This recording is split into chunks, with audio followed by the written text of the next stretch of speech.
Hey everyone, Matt from Soundrolling.com, and with more interesting interactive content with Glenn Sanders from Zaxcom. How's it going, Glenn? Going great, Matt. How are you today? Very, very well. Working on my new app at the moment, doing loads of stuff now that things are dying down for Christmas. So lots of fun stuff packed in. But I'm here to talk to you about the TRXFB3 transceiver. And that means that it's not only transmitting audio, it's also receiving audio, and there's also a load of customization within the unit as well. So it'd be great to just get an overview on this unit. Sure. Well, basically, the TRXFB3 is a response to our customers who are looking for a transmitter with built-in IFB. Zaxcom many years ago had an IFB capability in a transmitter we had called the TRX900AA. There was a little receive adapter that you would screw to the side that you would plug a headset into, and you'd be able to receive IFB audio and transmit as well. What we decided to do was to take our standard transmitter, which I have one right here, which is the TRX LA, and you can see the LA is a little bit smaller because what we did is we took the LA, we stretched it a little bit so that we had room for a headphone socket to be put on the side here, and we actually have a remote control jack on the other side. So using this, we have a lot of new capability to transmit as a regular wireless microphone would, but yet receive IFB audio at the same time. About the TRXFB is that it has a diversity receiver in it. So with diversity receive, we're going to have fewer dropouts if someone's walking around, and a much more reliable IFB reception. The real reason to have this is if you want to cue actors, if you want to put it in a news situation where someone's reading the evening news and you want to cue them, you can have IFB, you can have transmission, you can have remote control. Maybe you would put it on a weather person, and that weather person could, again, have his transmitter and then get cue audio back in. So, there's a lot we can do there. There's also a little push button on the top. I don't know if you can kind of see that. I'll hold that up to the camera a little bit. And that push button can be programmed to do different things. It could be push to talk, push to mute. So the capability of this and what it can do, of course, would vary on depending upon, what your application was, but we could see it being in sports applications, again, news applications, anywhere where a wireless microphone and an IFB would be useful in the same pack. Aside from that, it does have Zaxcom's patented internal recording, so we're able to record on this as well. It is remote controllable through our ZaxNet, so if you're basically using it, someone can remote control the gain of it while the talent is wearing it. Really quite a capable unit in a really nice package. It also can do our ZHD modulation, which allows us to transmit audio within a 50 kilohertz bandwidth so that you can space these things 100 kilohertz channel to channel.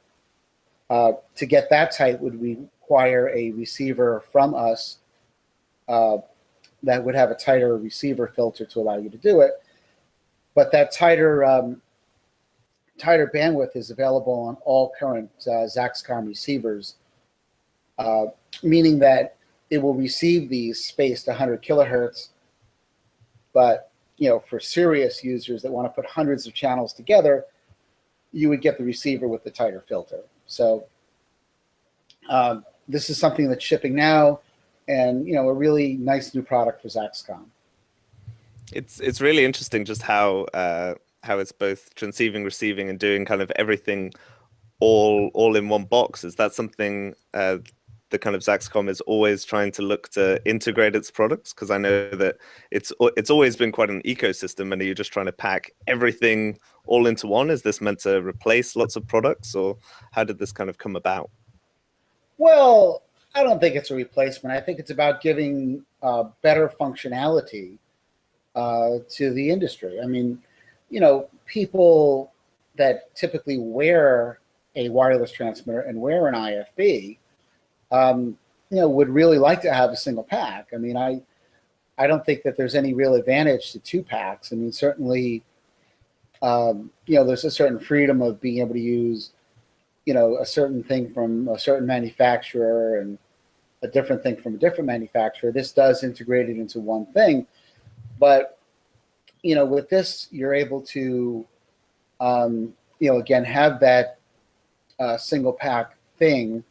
And, you know, as far as how it came about, it's really just a matter of people saying, hey, can you do this? Can you do that?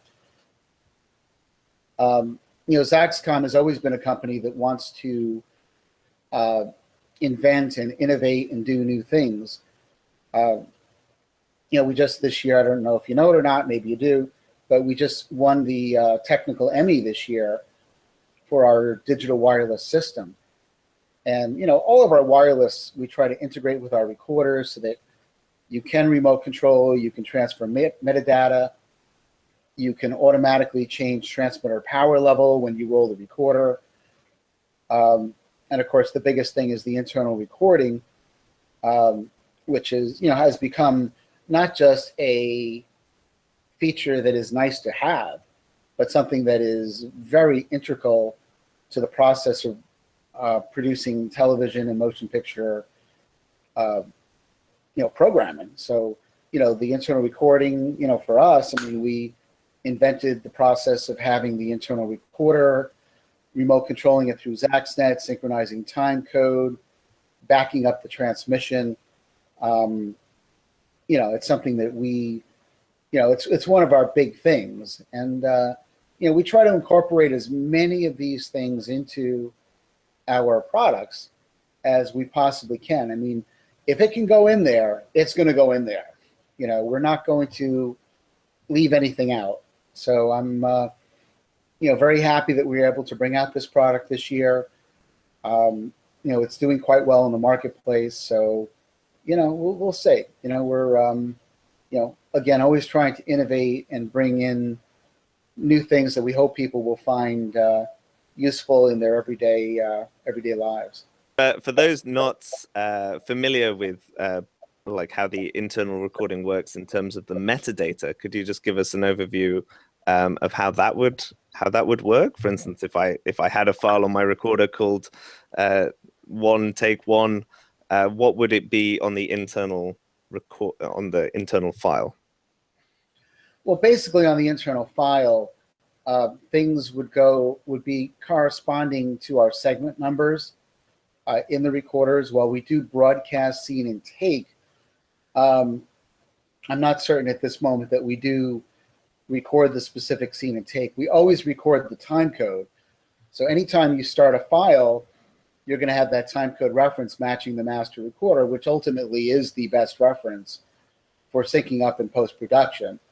So you would have an automatic syncing of files from the transmitter based on the time code. Of course, every transmitter has a transmitter, or every transmitter/recorder has a metadata stamp that tells you what recorder it did come from. So if you had 10 of these out on a production, each one would have its track name, it would have its metadata, it would have its segment number. When I say metadata, I mean time code metadata. It would have its segment number. So it's quite easy to go into post-production and sync files from Zaxcom recorders. I mean, because all of this is transferred through ZaxNet, you know, there's no manual time code jamming, there's no drift. You know, any of the Zaxcom family, whether it be a recording transmitter or a ZFR recorder, you know, this is all automatic. So, you know, I think that's like one of the best things we did, in that, you know, all you do is switch the unit on, it automatically jams code and you're ready to go. There's never any issue with closing files, wondering whether they're going to be readable on external computers. I mean, because we have a file system in these transmitters and recorders called a MARF system, which is mobile audio recording format that we invented. This is a tremendous thing because if you can imagine on our transmitters or our portable recorders, our ZFRs, if you were to lose a battery during production, which happens all the time, because you may not be able to get that unit off the actor until the battery goes. Without MARF, you've got an open file. And what MARF does, it automatically closes the file within the transmitter without any intervention. The moment you switch it on, the file's closed, it's closed at exactly the right point, and you're ready to go. You could even pop the card out while you're recording, put it into a PC or Mac, transfer the files into the PC or Mac, and you're good to go. Again, it doesn't matter. The file system is bulletproof, it's automatic, it's always there. It's an absolute necessity to make sure that what you record on these transmitters is always going to be readable and, basically, for lack of a better word, idiot-proof. And that's what you have to be, because you can't pull a card out of a transmitter, that maybe died because the battery went dead, send it to post and have them put it into the PC or Mac and say, well, I can't read it. So that was something that we invented with MARF that has served us very, very well for a long time. So, the system that we have in our transmitters and our recording is an essential system that has just proven itself to be basically bulletproof over the years. In fact, if you went to erase the card would be completely readable by our software if completely erased. And when I say completely erased, if the directory were wiped out, our programs rebuild the directory if you ask them to, so that you can recover the audio on the card, even if you accidentally erase it. So, we've always gone to this point where we have to be absurd in our attention to detail to make sure that, these systems don't become liabilities. They need to be assets. And that's what we have done with, all of our recording transmitters and all of our ZFR recorders. And talk to me a little bit about battery then, because obviously battery life is always being talked about, and especially with a device that's both transceiving, receiving, and doing kind of all this amazing stuff. Just talk to me a bit about battery life and also power roll and how that kind of plays into extending battery life. Okay. Well, generally speaking, battery life is very good. We recommend lithium or nickel metal hydride rechargeables for these, what we call LT transmitters. These run on a single AA. The LA batteries run on 2 AAs. The LT goes for about 4 hours on a lithium battery, and that's receiving and transmitting and recording. Now with power roll, what we do, and power roll isn't as important on this transmitter, but what we do is we automatically transmit the status of the recorder, whether it be a Diva, whether it be a Nomad. So all the packs understand whether the main recorder is rolling. By doing that, we can have these either rolling all the time, and if they do roll all the time, when they see a new stop to record transition, they can open up new files at that point and give you files that match what's on the recorder. And they can also change their power level. Again, more meaningful on the LA transmitter, the 2 AA battery version, because this will transmit 125 milliwatts, which will get you about 6 hours of runtime at 125 milliwatts. If you go down to 50 milliwatts, you can increase that by 1 to 2 hours. So by going to 50 milliwatts, when you're not rolling your main recorder, you're going to extend the life of this, and you're going to cut down on heat output, so that automatically this would drop down to 50 milliwatts. And again, you get the better runtime. And then when you put the main recorder into record, it'll jump up to 125 milliwatts, giving you a little better transmission reliability. Now, of course, you're always recording in the pack, so you're never going to have an issue where you're going to lose anything. But of course, we want to make sure that the transmission to the sound card or sound bag, especially when you need that transmission, that's going to be as good as possible.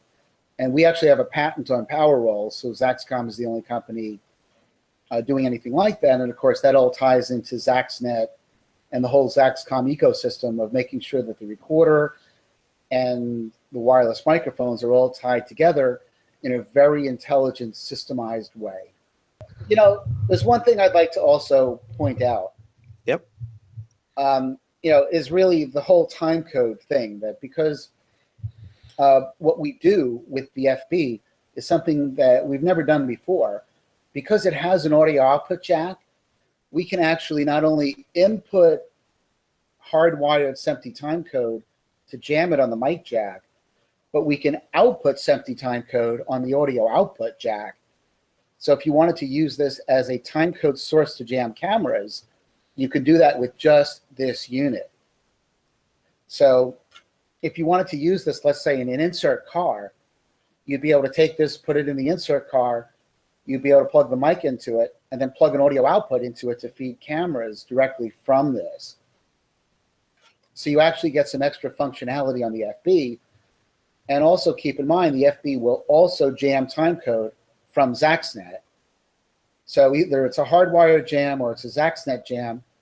And if you have multiple FBs, you can set one to be a ZaxNet timecode master and other FBs to be timecode slaves.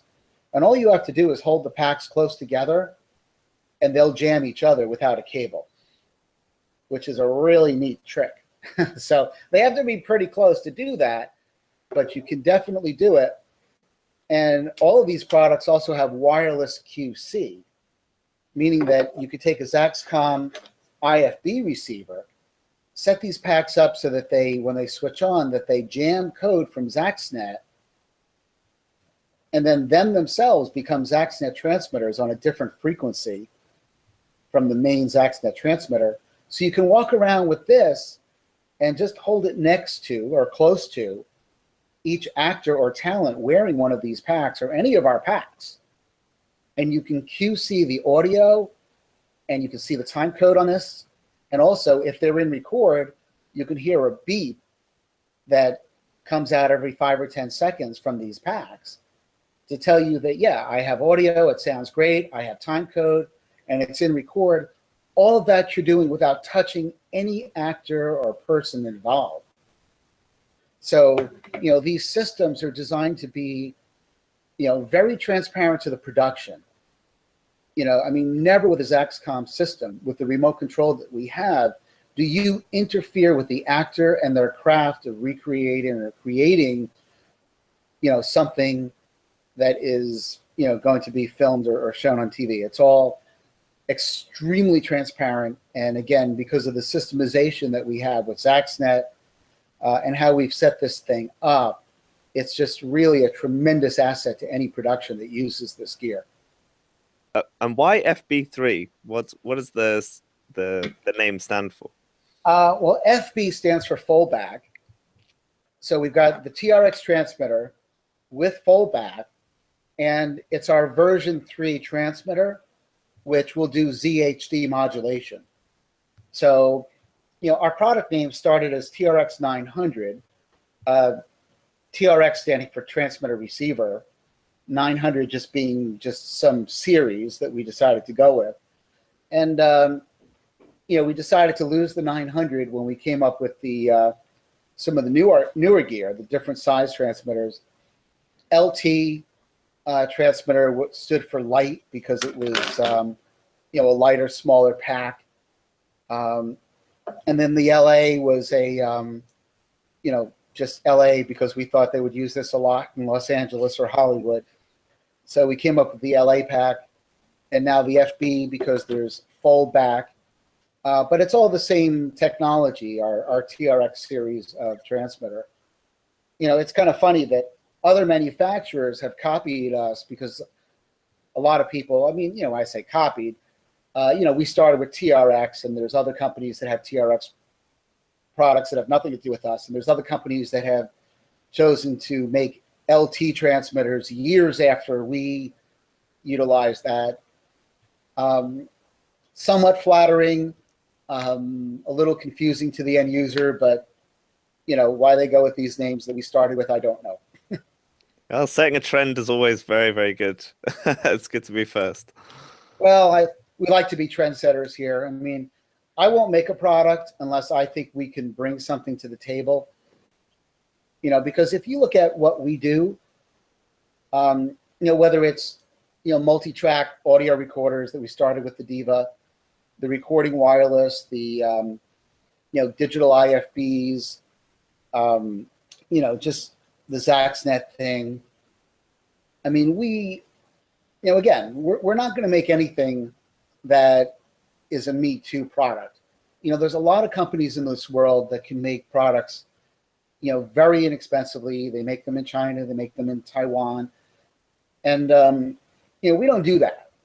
I have to provide a product for the customer that adds value and makes the customer look exceptional to their customer, and there's something that, we haven't even talked about, which is digital modulation, which is, we were the first people to do it.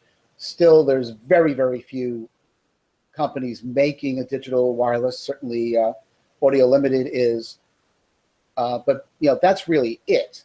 When you look at digital wireless, you look at, our products, which are designed for film, television. I mean, sure, there's other digital wireless products, but there's, other than us or Audio Limited, they're not used in film or television. I mean, whether they're out there because of corporate encryption, you look at what the benefit has to be to the end user, and what we've always done, especially with audio quality, is, we wanted to say, hey, we're not companded, we don't have any transmission artifacts. All we do is we take the audio, we basically, without companders, without noise reducers, we just take it, we digitize it, and on the other side, we go back to analog. I'm sorry, we don't go back to analog, we can, but on the other side, we just receive it, and we output as analog or digital. If you look at a Zaxcom wireless system, okay, when you go into the transmitter, you go through one A to D conversion. The audio is kept in the digital domain fully within the transmitter, transmitted as a series of ones and zeros, is received, stays as ones and zeros, and if you're using AES output, gets output that way. If you look at it, it's one A to D conversion, and that's the way it should be. I mean, if you make a digital wireless, and that digital wireless, quote unquote digital wireless, has, A to D, D to A to D, D to A to D, that's 5 conversions. And there's systems out there that do that. That's not digital wireless. That's analog wireless with 5 A to D and D to A conversions. And that's not what we do. We do one conversion, keep it all digital, keep the audio as pristine as possible. That's what we do. So, what we bring to the table is something, really, really quite unique in, virtually every aspect. So, obviously, there's a lot of systems out there for people to use. And I'm not saying that other systems, don't work out very well. I mean, there's a lot of very good, robust, workable wireless. But what the world is changing when we talk about, what we've done with ZHD, being able to put transmitters together in 100 kilohertz spacing. I mean, that may not be, something that today is, valuable for someone working on television or motion picture. But you do something like go to the Super Bowl or other sporting events where you've got hundreds and hundreds of channels of wireless, and these have to be coordinated. If you show up, with Zaxcom wireless, whether it's, ZHD with the 100 kilohertz spacing, whether it's stereo modulation, giving you 2 channels of audio and a 400 kilohertz spacing, whether you're going out and saying, hey, I have no intermodulation, so you know what? you give me 400 kilohertz, and I'll get 4 channels of wireless in that 400 kilohertz. That's going to be where it's at going forward. And we are absolutely saying to the end user today, you get Zaxcom wireless today, and you're set. These are what we call software-defined radios. Okay, meaning that we can make changes in this radio through a software update that's going to allow you to do different things, going forward. If the FCC or CE authorities or whoever it's going to be come out with some crazy specification that says, look, this is how you have to work, we would be able to make changes to make that happen. Now, what we know about what's going on in the frequency spectra, having a transmission that is 50 kilohertz wide and sounds fantastic is basically, so far ahead of the curve as far as what any of the regulation authorities might be looking for. There's no way that we can have a problem, because with the current modulation window being 200 kilohertz, if it's 200 kilohertz and it's like this, we're fitting in something like this. So I doubt that they would ever go that tight, but the point is simply, Zaxcom Wireless is ready today and ready for the future. So actually, we're not going to make something that other people make. We're not going to, just say, hey, me too, we can do that. We want to solve problems for people, something that works better and provides the value for the end user. That is a fantastic way to wrap up. Well, for anyone who, firstly, we will talk again, definitely. Now we're approaching another new year as everything's rapidly moving forward. But thank you very much for your time. And if anyone else has any comments for the next time we meet, then get in the comments below. And of course, you can subscribe and all that good stuff. And definitely check out zaxcom.com. For all the products. And do you have a Facebook page as well, don't you? And Twitter, and everyone can reach you in the usual way? Absolutely. We are definitely on Facebook, and customers, if they want to give us feedback, we'd love to see it up there. I'm usually available by phone if someone wants to call and say, hey, what about this or that? I love talking to customers, always happy to do so at the factory. Fantastic, cool. Well, I'll end that there, and we'll end this, and then we can talk a bit more offline. But I'll leave you with any final words. But I think you pretty much hit the nail on the head. So I'll say goodbye and pass it over to you. Okay, well, Matt, thank you so much. This was really really nice to be able to sit down and kind of just go over what we do. So thank you for the opportunity, and I look forward to our next meeting.